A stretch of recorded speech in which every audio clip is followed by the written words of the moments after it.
تو حضور علیہ السلام نے آخر میں فرمایا کہ میں تمہیں سارے معاملات کی جڑ ہی نہ بتا دوں، خلاصہ ہی نہ بیان کر دوں؟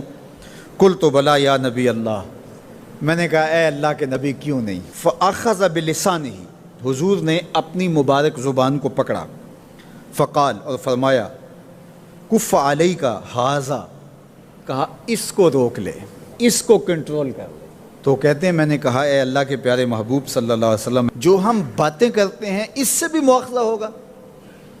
یعنی عمل پر تو پکڑ ہوگی، لیکن جو ہم زبان سے بات نکال دیتے ہیں تو کیا اس بات پر بھی مواخذہ ہوگا؟ تو حضور علیہ السلام نے ارشاد فرمایا کہ لوگ منہوں کے بل یا ٹھوڑیوں کے بل جہنم میں ڈالے جائیں گے، یہ ان کے بولے ہوئے بولوں کی وجہ سے ہوگا، ان کی زبان کی کمائی کی وجہ سے ہوگا۔ تو اپنی زبان کی حفاظت کرو تو جنت کا داخلہ مل جائے گا۔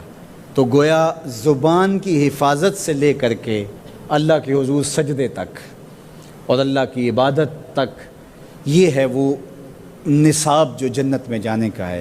اللہ ہم سب کو 5 گانا باجماعت نماز کی توفیق دے، اللہ ہمیں توفیق حج کی نصیب کرے، اللہ ہمیں رمضان المبارک کے روزے رکھنے کی توفیقات سے مالا مال کرے، اللہ اپنی راہ میں جد و جہد اور جہاد کی توفیق سے مالا مال کرے، اور اللہ ہمیں ہماری زبان کی حفاظت کی توفیق دے تاکہ ہم خیر کی راہوں کے مسافر رہیں۔ کچھ لوگوں کی عادت ہوتی ہے کہ وہ بہت زیادہ چیخ چیخ کے بولتے ہیں اور بلند آوازی سے گفتگو کرتے ہیں۔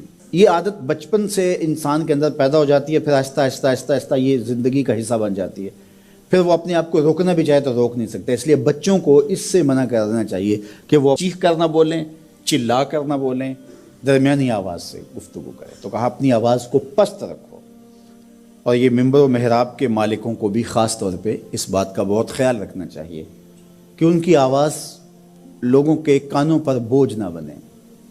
آج کل تو یہ ساؤنڈ سسٹم لگے ہوئے ہیں، اور پھر ماشاءاللہ کچھ لوگ تو یہ ایکو کا بھی ضرورت سے زیادہ استعمال کرتے ہیں۔ سنجیدگی کے ساتھ، متانت کے ساتھ بات کرنا، سنجیدگی اور متانت کے ساتھ بات کو سننا، یہ شریعت کے آداب ہیں۔ جب کسی سے ہم کلام ہوں تو آپ بھی بلند آواز نہ ہو، اور دوسرا وہ اس کا جو جواب دے رہا ہو اس کی توجہ بھی بھٹکنے نہ پائے، وہ اپنے احساسات سے یہ بات بتائے، اور کہیں جواب دینا ضروری ہو تو حرج بھی نہیں ہے۔ آواز کو معتدل رکھو، خوبصورت رکھو، تو جس طرح بولنے کے آداب ہے اس طرح سننے کے بھی آداب ہے۔ ویسے ماہرین کہتے ہیں کہ تیز آوازیں بندہ پونے گھنٹے سے زیادہ نہیں سن سکتا، یعنی اس کا سٹیمنا جو ہے وہ اتنا ہی ہے کہ وہ اتنا سن لے، برداشت کر لے اس کے بعد وہ تو الگ بات ہے، لیکن یہ ہے کہ وہ جو آسانی کے ساتھ سن سکتا ہے اتنا ہی سن سکتا ہے۔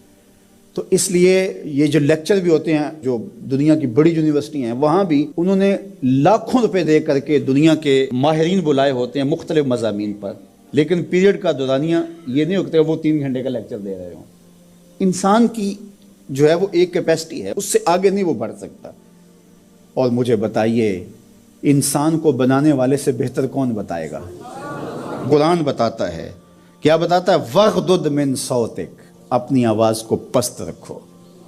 باقی اس کے الگ احکام ہیں کہ اذان دے رہے ہیں، آپ کسی کو پکار کر رہے ہیں، جنگ میں رجز ہے یا کوئی اور بات ہے۔ ابھی لائٹ چلی جاتی ہے اور دور تک لوگ بیٹھے ہیں تو مجھے لامحالہ طور پہ اونچا بولنا پڑے گا۔ میری آواز اونچی ہے تو میں کوشش کروں گا آخری شخص تک آواز پہنچے، وہ ایک الگ بات ہے۔ لیکن اب یہ آواز ایسے ہی سب تک پہنچ رہی ہے، تو ان آداب کو جب ہم سمجھتے نہیں ہیں تو اپنی بات کو اچھی، کچھ لوگ سمجھتے ہیں کہ زور سے بولیں گے تو لوگوں کے اندر بات اترے گی، ایسا نہیں ہے۔ بات زور سے بولنے سے نہیں اترتی، بات دلیل سے اترتی ہے۔ رومی علیہ رحمہ فرماتے ہیں کہ بادلوں کے گرجنے سے نہیں، پھول کھلتے ہیں بارش کے برسنے سے۔ تو بارش برسے گی تو پھر پھول کھلیں گے، بلکہ وہ جتنی آہستہ آہستہ برسے گی اتنی ہی جذب ہوتی چلی جائے گی۔ سہج پکے سو میٹھا ہو۔